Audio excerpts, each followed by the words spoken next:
तो किसी ने मुझसे पूछा भी आप पादरी साहब उस वक्त क्यों खुश होते हैं जब थोड़े लोग मिलते हैं? तो मैं उन्हें एक कहानी सुनाता हूँ। इब्लीस अपने पूरे लश्कर के साथ निकला ताकि मसीहों को गुमराह करे, ईमानदारों को गुमराह करे। एक जगह पे तकरीबन 20,000-25,000 का मजमा था। इब्लीस के लश्कर ने कहा कि हम इनको गुमराह करें। उसने कहा कि ये सब मेरे हैं, आगे जाने दो। आगे गए, तकरीबन 500 की जमात थी। उसने कहा इनको गुमराह करें, इसने इन्हें भी रहने दो, आगे जाओ।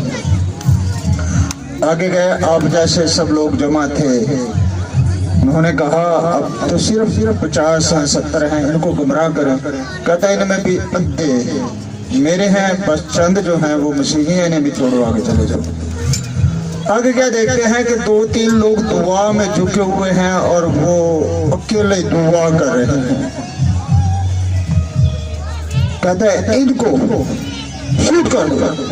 वो कहते हैं जब हजारों की तादाद थी तब तूने नहीं कुछ कहा, जब सैकड़ों की थी फिर नहीं कहा, अब सिर्फ 3 लोग हैं तो इनको कहते हो। कहते हैं जाओ फिर इन्हें गुमराह करो।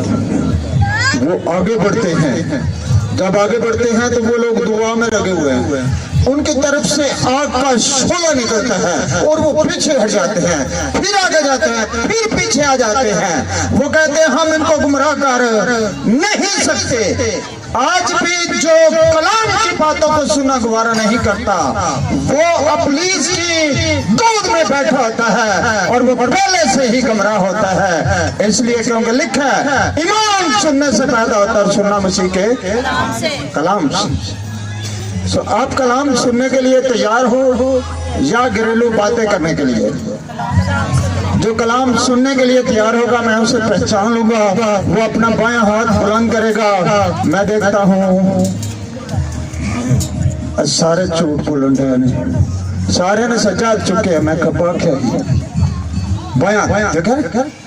जो पहचानते हैं, जो मेरी आवाज सुनते हैं, उन्हें पता है कि हमारे साथ क्या बात हो रही है।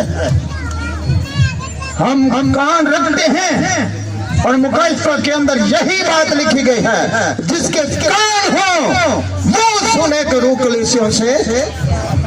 कान तो सबके होते हैं मगर गौर नहीं होते। हम जमात में बैठे होते हैं, चर्च में बैठे होते हैं, लेकिन हमारे ख्यालात, हमारी सोचें घरों के अंदर, काम के ऊपर, फैक्ट्रियों पर लगी रहती हैं। बेफिक्री में हम कलाम नहीं सुनते। और जो कलाम सुनना पसंद नहीं करते वो सबसे पिछली सीट में बैठेंगे, वो आगे नहीं बैठते। वो कहते चलो पीछे जो मर्जी होता रहेगा। सो अपने लिए तालियां बजाएं। मैं आपको एक छोटी सी बात सुनानी है।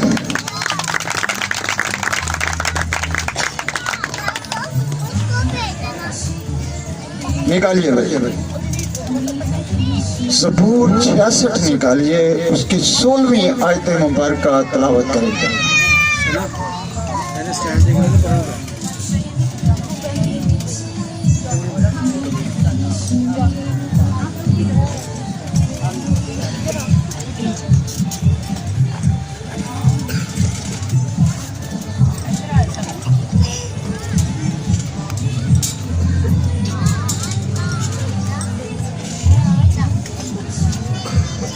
ज़बूर 66 और उसकी 16वीं आयत मुबारक पढ़ेंगे। मैं चाहूंगा कि कोई 5 यीशु का खादिम इस आयत मुबारक को तलावत करे। कोई मुझे नाम पास्टर लाबन साहिब इस आयत मुबारक को तलावत करेंगे।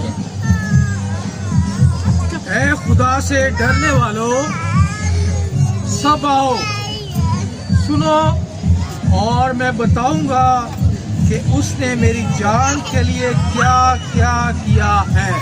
आमीन। सब बोलेंगे आमीन। मुझे आवाज नहीं आ रही पीछे से। अब मेरे पीछे इस आयत को दोहराना है। ऐ खुदावन से डरने वालों, सब आओ सुनो, मैं बताऊंगा कि उसने मेरी जान के लिए क्या क्या किया है?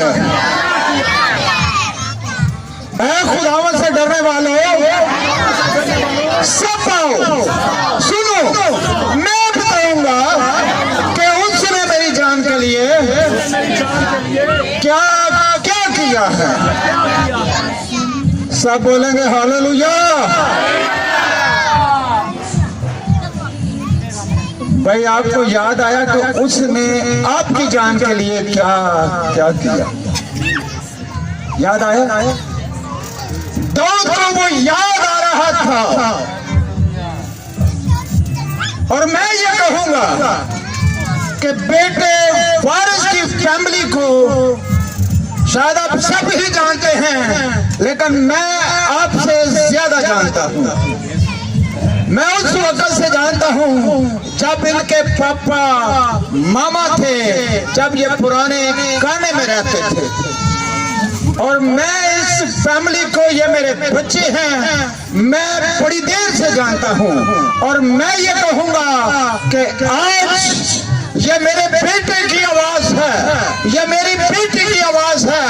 इसीलिए उसने खुदादार लोगों को बुलाया है, ईमानदार लोगों को बुलाया है, बिरादरी को बुलाया है, नातेदारों को बुलाया है और सबसे कहा आओ हम बताएंगे कि उसने हमारे लिए क्या क्या किया है।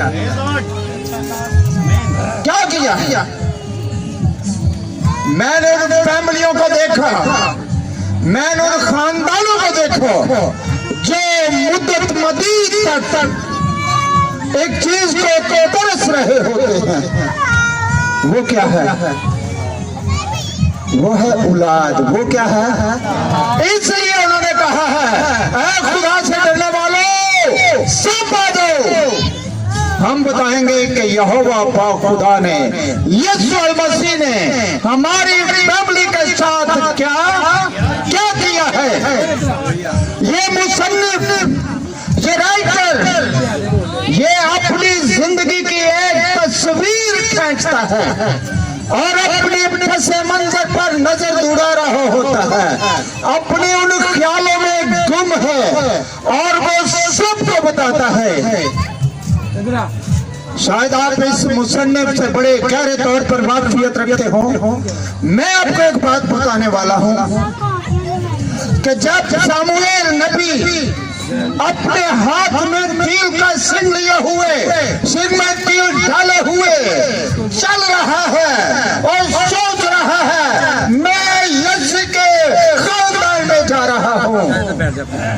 जब आया यीशु से पूछा भाई तेरे कितने बेटे हैं? उसने कहा हाँ बेटे तो 8 बेटे हैं। उसने कहा लाबन को लाया क्या?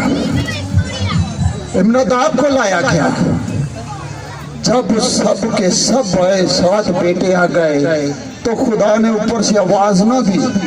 जैसे आज पार्षद कह रहे थे, मैं इसके साथ बड़ा एग्री हूँ। आजकल के पादरी जो हैं कैसे बनते हैं? कान से भीषण सा पकड़ कर कहते हैं तू पादरी। क्या वो पादरी होते हैं? इसी तरह सामुएल ने महसूस नहीं किया, उसने आसमान की आवाज को सुना गुवारा किया है। जब आवाज ना आए उसने कहा यसी तेरा को और भी बेटा है? उसने कहा हाँ। उसने कहा वो कहाँ? आप जोरदार तालियां बजाएं। तो बात मैं भी करने वाला हूं। वो कहां पर है? उसने कहा वो तो भेड़े चरा रहा है। क्या कर रहा है? भेड़े चरा रहा है। बुलाओ उसे। जब बुलाया गया आवाज आई, इसे इस्राएल का बादशाह मुकर्रर कर दे।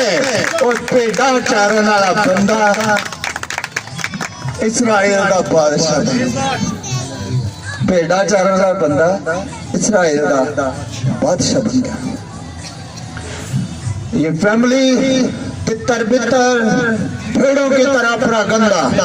आज यीशु का शुक्र है कि मेरा बेटा वारिस अपनी फैमिली में दादा भी है और नाना भी है। इसलिए वो कह सकता है सब मैं तुम्हें बताऊंगा कि उसने मेरी जान के लिए क्या क्या किया है। उसने मेरी जान के लिए प्रेज़ द लॉर्ड। जब बहुत महसूस हो गया कोई बादशाह नहीं, जब जाती जूलियत के सामने खड़ा है,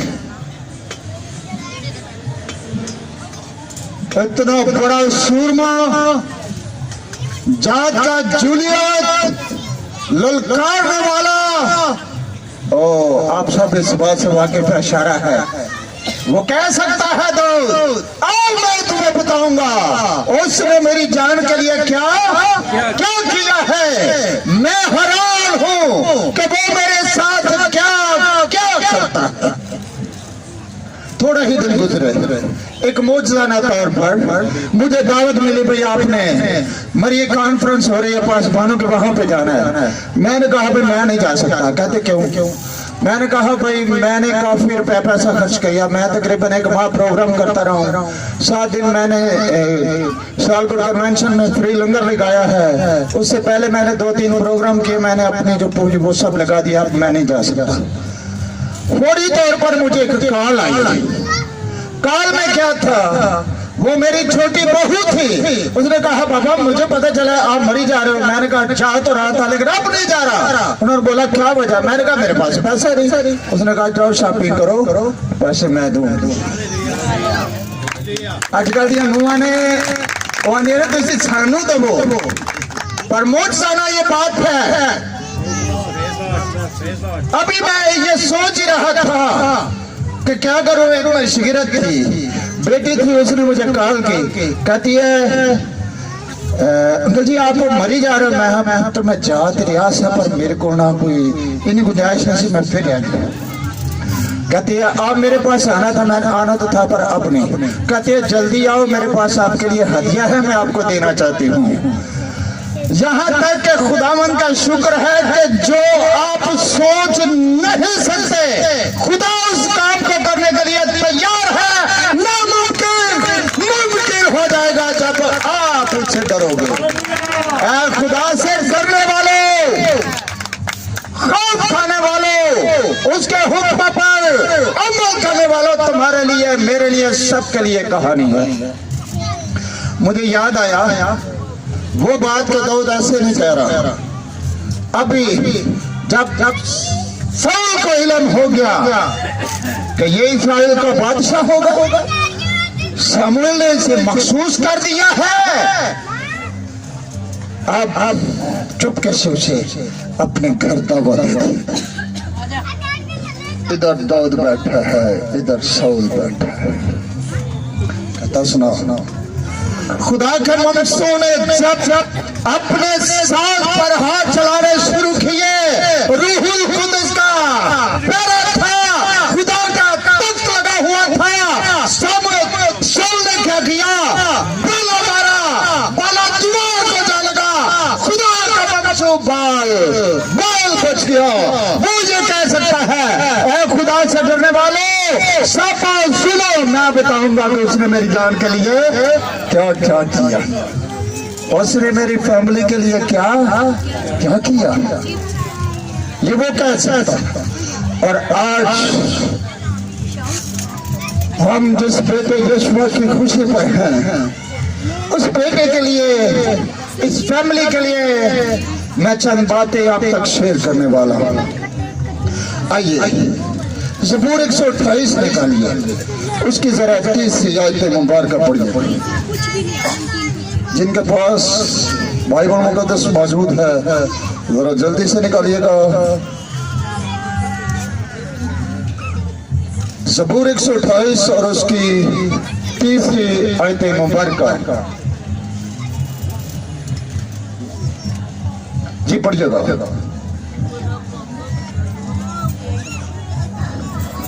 तेरी बीवी तेरे घर के अंदर मेवादार ताक की मानिद होगी और तेरी औलाद तेरे दस्तरखान पर जैतून के पौधों की मानिद होगी।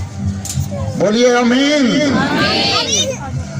तेरी बीवी तेरे घर के अंदर मेवादार ताक की मानिद होगी और तेरी औलाद तेरे दस्तरखान पर जैतून के पौधों की मानिद होगी। अब थोड़ी सी बात जैतून पे करेंगे। अब जब हमारे दिमाग के अंदर एक समाधान था, सुलेमान की हैकल अंदर एक समाधान था और उस पे 7 शम्मा जलती थी और उनमें किस से वो जलती थी? जैतून के तेल से।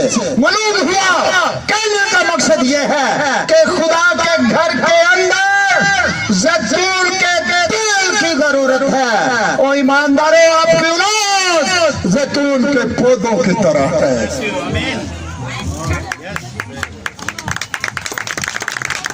खूबसूरत बात,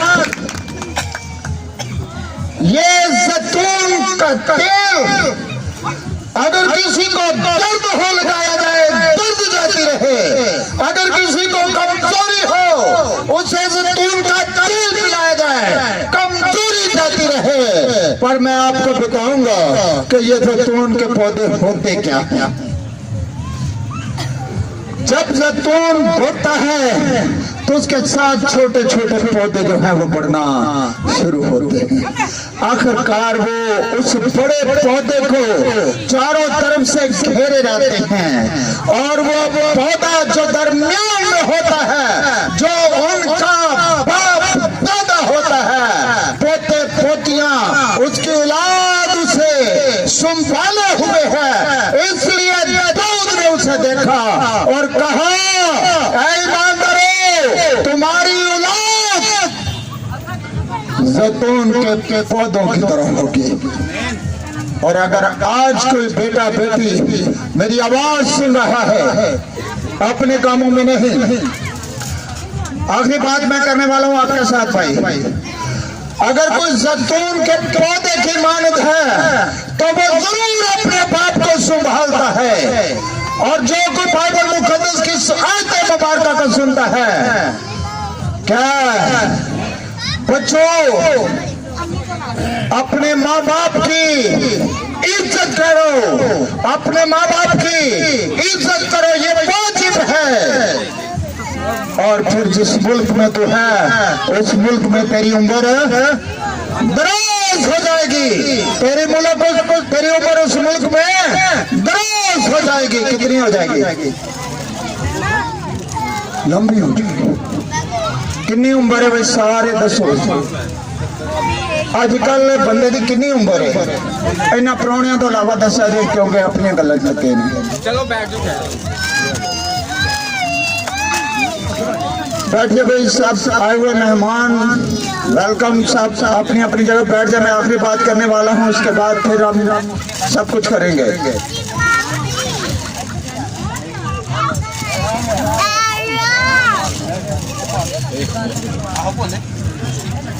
अगर आप पैदाइश की किताब का मुताला करें तो लिखा है कि मेरी रूह इंसान के साथ मुज़ाहमत करती ना रहेगी, क्योंकि ये भी बशर है। इसकी उम्र कितनी होगी? 120 साल। कितनी होगी? मूसा इसके बारे में कहता है, 90 सबूर के अंदर 70 बरस कुव्वत हो तो 80 बरस तो कितनी होनी चाहिए? 70 बरस, 80 बरस के 120 बरस, 120 बरस। ये तो प्रधान का तरीकाकार भी। तुम अपने माँ बाप की इज्जत करो तो उम्र बढ़ जाएगी। तो जे अजकल की लड़कियां तरह घटानी हो तो फिर की करना पड़ेगा? बाइबल चुप हुआ लिखो कि उम्र किंज घट ताकि छेती वापसी का टिकट लग जाए। 55 जबूर हम सब गाते हैं, दगाबाज पे खूने कदी अच्छी उम्र पाए। जो अपने माँ बाप के साथ दगा करते हैं वो अपने साथ दगा करते हैं, जो अपनी औलाद के साथ दगा करते हैं वो अपने साथ दगा करते हैं। और दगाबाज खूनी कभी आधी उम्र भी नहीं पा सकता। इसलिए आज हमें जरूरत है कि हम अपनी उम्र को बढ़ाना चाहते हैं तो माँ बाप की इज्जत करें। अगर पूरी करना चाहते हैं खुदा की इबादत करें। अगर घटाना चाहता है तो दगाबाजी शुरू कर दें। अब एक आयत मुबारका जो खुसूस माँ बाप के लिए, जितने यहाँ पर माँ बाप हैं जिनकी औलाद है वो गौर से सुन ले। इस्तिस्ना की किताब उसका छठा बाप उसकी चौथी आयत से लेकर 8वीं आयत तक। सुनना इस्राएल, खुदा तेरा खुदा एक ही खुदा है। कितने खुदा हैं? एक ही खुदा है। और वो खुदा जो एक ही खुदा है वो आपका और मेरा निजात हिंदा यीशु मसीह है। वो कौन है? वो एक ही खुदा है, वो यीशु मसीह है। और उसका नाम, उस खुदा का नाम क्या है? अजीब मुशीर खुदा कादिर। बोलिए उसका नाम क्या है? सब बोले यीशु। क्या नाम है? यीशु नाम है उसका। अगर कोई पढ़ना चाहे तो यूहन्ना रसूल के नील उसका 17वां बाप उसकी 11वीं आयत है। मेरे मसीहा यूं फरमाते हैं, ऐ बाप, अपने उस नाम के वसीला से जो तूने मुझे बख्शा है इनकी हिफाजत कर। वो नाम यीशु है और वो खुदा एक ही खुदा है। और जो एक खुदा है उसने कहा जो आइन, जो हुक्म आज मैं तुझे देता हूं तू अपनी औलाद के ज़हन नशीन करना, उनके दिमाग में डाल देना। कैसे? आजकल के डालने का तरीका ये है, बड़ा खूबसूरत मैं आपको तरीका बताने लगा हूं। जो आज का तरीका क्या होता है? सुबह नाश्ता करना होता है, खामन ने ड्यूटी पर जाना होता है, बच्चे 2 हैं 3 हैं, वो बेदार हो जाते हैं। अब उन्हें एक टच मोबाइल दे दिया जाता है। सीखने का तरीकाकार क्या है? उन्हें एक जहन में क्या डाल रहे हैं? कार्टून उनके जहन में थोड़ा थट डाल रहे हैं, ड्रामे फिल्में उनके जहन में डाल रहे हैं, टिकटॉक उनके जहन में डाल रहे हैं। कोई कलाम की बात उनके जहन में नहीं डाली जा रही। और जब वो बड़े हो जाते हैं तो फिर कहते हैं, सोच बड़ा मुंडा भी नहीं आगे लगता तो छोटा मुंडा भी नहीं जी काम होता।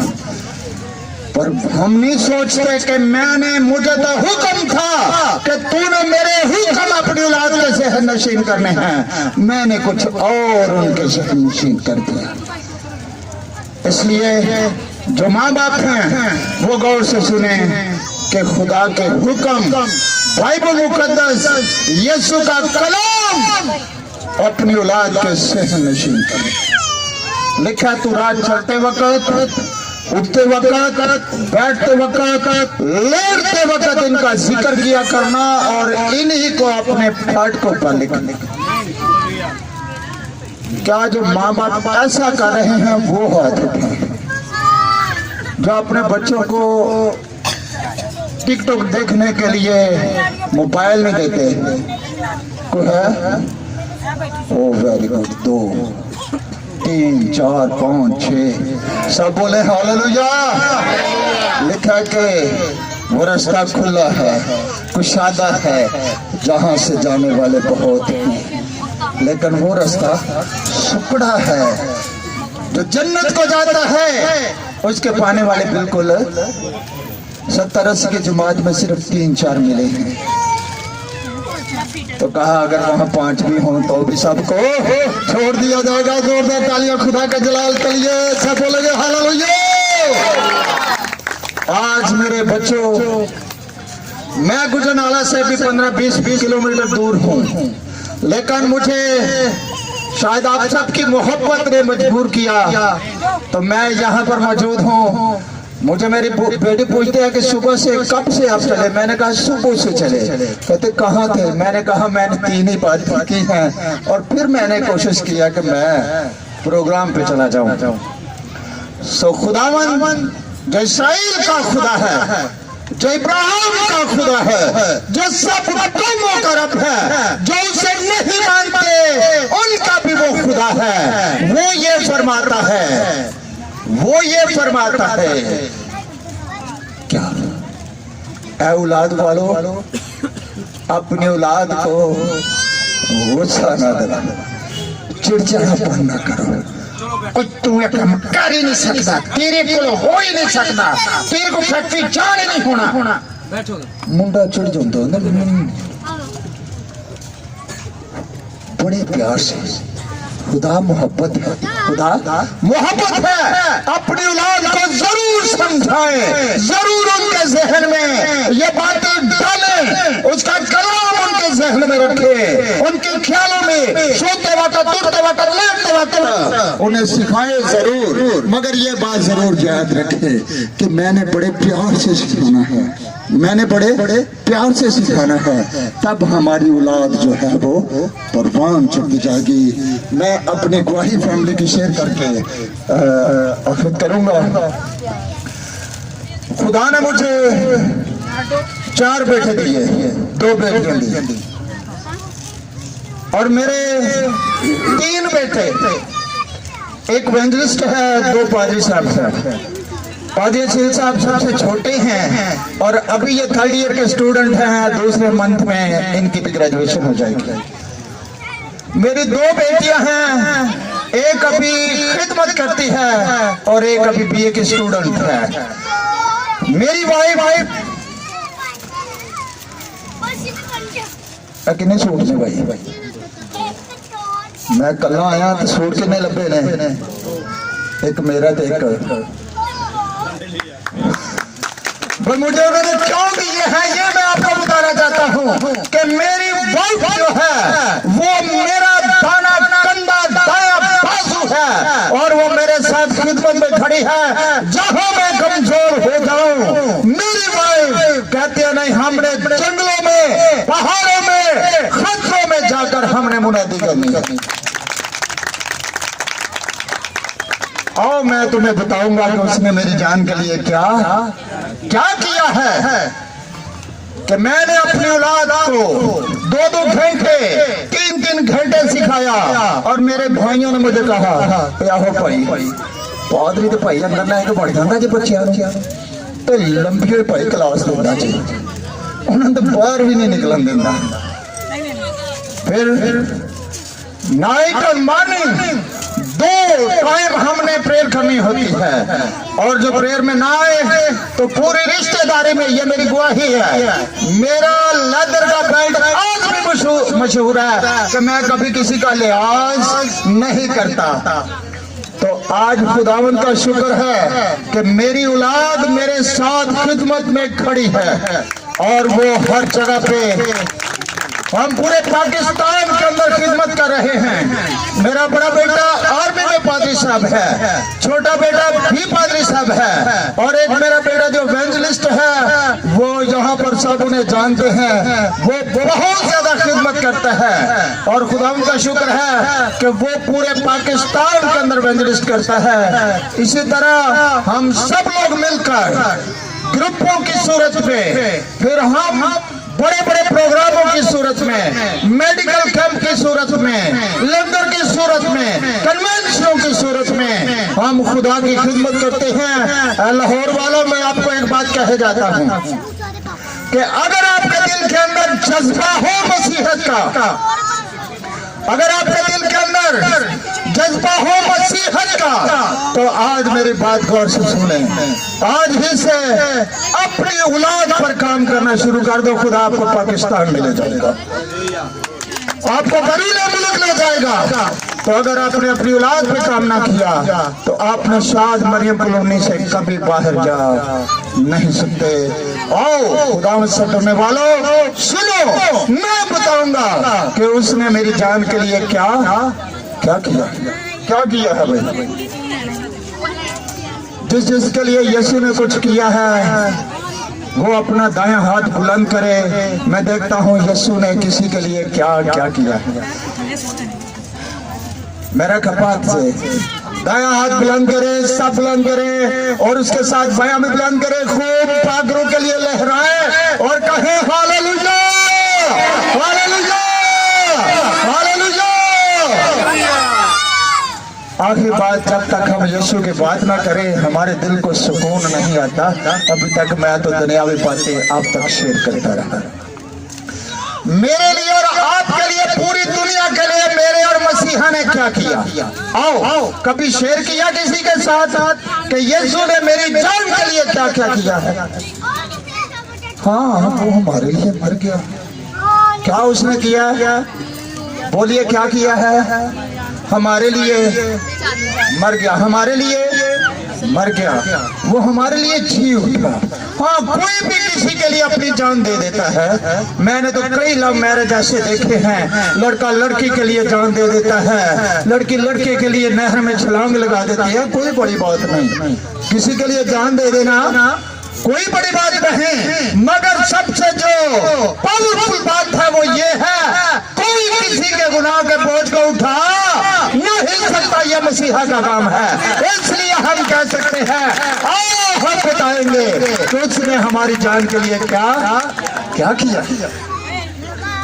वो जो गुनाहों का बोझ उठाने वाला है, वो जो आपके लिए मुंह पर थकवाने वाला है, सर पे कांटों का ताज पहनाने वाला है, आप उसे जरूर सुबह शाम अपनी औलाद के साथ वक्त दिया करो।